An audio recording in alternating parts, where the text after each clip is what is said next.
Hi hello welcome to our channel royal twins Akula. Karthika Puranam 15వ అధ్యాయం. దీప ప్రజ్వలనముచే ఎలుక పూర్వజన్మ స్మృతితో నరరూపమందుట. అంతటా జనక మహారాజుతో వశిష్ఠ మహాముని, జనక, కార్తీక మహత్యము గురించి ఎంత వివరించినను పూర్తి కానేరదు. కాని మరి ఒక ఇతిహాసము తెలియచెప్పెదను, సావధానుడివే ఆలకింపుమని ఇట్లు చెప్పెను. ఈ మాసమున హరినామ సంకీర్తనను వినుట, చేయుట, శివకేశవుల వద్ద దీపారాధనను చేయుట, పురాణంను చదువుట లేక వినుట, సాయంత్రము దేవదర్శనము చేయలేని వారు కాలసూత్రమనెడి నరకమును బడి కొట్టుమిట్టాడుదురు. కార్తీక శుద్ధ ద్వాదశి దినమున మనసారా శ్రీహరిని పూజించిన వారికి అక్షయ పుణ్యము కలుగును. శ్రీమన్నారాయణుని గంధపుష్ప అక్షతలతో పూజించి ధూపదీప నైవేద్యములు ఇచ్చిన ఎడల విశేష ఫలము పొందగలరు.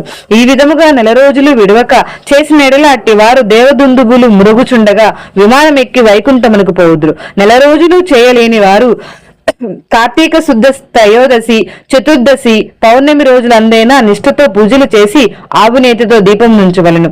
ఈ మహాకార్తీకములో ఆవు పాలు పితికినంతసేపు మాత్రము దీపం ఉంచిన ఎడల మరుజన్మలో బ్రాహ్మణుడిగా జన్మించును.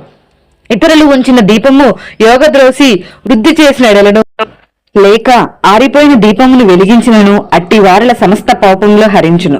అందులోకి ఒక కథ కలదు, వినుమని వశిష్ఠుల వారు ఇట్లు చెప్పుచున్నారు. సరస్వతి నదీ తీరమున శిథిలమైన దేవాలయం ఒకటి కలదు. కర్మనిష్ఠుడై ద్రయార్థ హృదయుడగు ఒక యోగి పుంగవుడు ఆ దేవాలయం వద్దకు వచ్చి కార్తీక మాసమంతయు అచటనే గడిపి పురాణ పఠనము చేయు తలంపు రాగా ఆ పాడుబడి ఉన్న దేవాలయమును శుభ్రముగా ఊడ్చి నీళ్లతో కడిగి బొట్లు పెట్టి పక్క గ్రామములకు వెళ్లి ప్రమిదలు తెచ్చి దూదితో ఒత్తులు చేసి 12 దీపములుంచి స్వామిని పూజించుచు నిష్ఠతో పురాణము చదువుచుండెను. ఈ విధముగా కార్తీక మాసము ప్రారంభము నుండి చేయుచుండెను. ఒక రోజున ఒక మూషికము ఆ దేవాలయంలో ప్రవేశించి నలుమూలలు వెదికి తినడానికి ఏమీ దొరకనందున అక్కడ ఆరిపోయినున్న వత్తిని తినవలసిందేనని అనుకొని నోట ఖర్చుకొని పక్కనున్న దీపము వద్ద ఆగెను. నోట ఖర్చియున్న వత్తి చివరకు అగ్ని అంటుకొని ఆరిపోయిన వత్తి కూడా వెలిగి వెలుతురు వచ్చెను. అది కార్తీక మాసం అగుట వలనను శివాలయంలో ఆరిపోయిన వత్తి ఈ ఎలుక వల్ల వెలుగుటచే దాని పాపములు హరించుకుపోయి పుణ్యము కలిగినందున వెంటనే దాని రూపము మారి మానవ రూపంలో నిలబడెను. ధ్యాన నిష్ఠలో ఉన్న యోగి పుంగవుడు తన కన్నులను తెరిచి చూడగా పక్కనొక మానవుడు నిలబడి ఉండుటను గమనించి, ఓయి, నీవెవ్వడువు, ఎందుకిట్లు నిలబడి ఉంటివి అని ప్రశ్నించక, ఆర్య, నేను మూషికమును. రాత్రి నేను ఆహారమును వెతుక్కుంటూ ఈ దేవాలయంలోనికి ప్రవేశించి ఇక్కడ ఏమీ దొరకనందున నెయ్యి వాసనలతో నుండి ఆరిపోయిన ఒత్తిని తినవలనని దాని నోట ఖర్చి పక్కనున్న దీపం చెంత నిలబడి ఉండగా నా అదృష్టము కొలది ఆ వత్తి వెలుగుటచే నా పాపములు పోయినందున కాబోలు వెంటనే పూర్వజన్మం ఎత్తితిని. కాని ఓ మహానుభావ, నేను ఎందుకీ మూషిక జన్మం ఎత్తవలసి వచ్చానో దానికి కల కారణమేమిటో విశదీకరింపము అని కోరెను.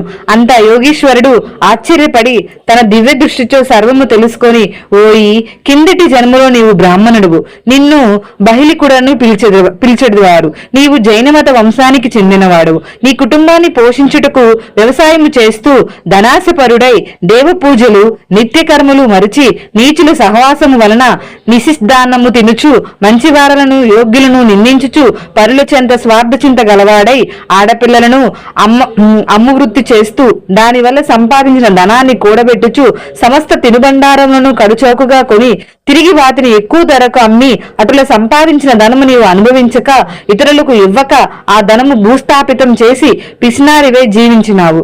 మరణించిన తరువాత ఎలుక జన్మం ఎత్తి వెనుకటి జన్మ పాపం అనుభవించుతివి. నేను భగవంతుని దగ్గర ఆరిపోయిన దీపాన్ని వెలిగించినందున పుణ్యాత్ముడివైతివి. దాని వలనే నీకు తిరిగి పూర్వజన్మ ప్రాప్తించినది. కానా నీవు నీ గ్రామమునకు పోయి నీ పెరటి యందు పాతిపెట్టిన ధనమును తవ్వి ఆ ధనముతో దాన ధర్మాలు చేసి భగవంతుణ్ణి ప్రార్థించుకొని మోక్షము పొందుమని అతనికి నీతులు చెప్పి పంపించును.